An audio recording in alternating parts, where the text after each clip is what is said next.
erini bo'ysundirmoqchi bo'lgan. Ya'ni xalqimizda shunaqa gap bor-ku, eringni bundan import qilib ol deydi. Boshiga chiqib ol deydi va hokazo.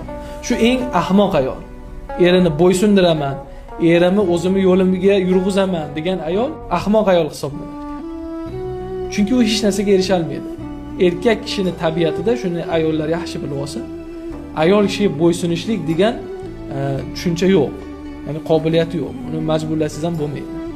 Dono ayol nima qiladi? Siz dono ayol o'zini erini oldida past sanaydi va erini qirol darajasiga ko'taradi. Vaholanki uyda er qirolmi? Demak, u uyda ayol malika bo'ladi, qirolicha hisoblanadi. Dono ayol shunaqa ekan.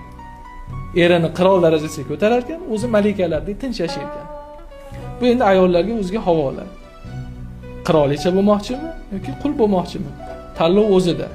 Eriga bo'layotgan munosabatiga qarab ayol kishi o'zining maqomini, darajasini oilada ko'rsataveradi, belgilayveradi.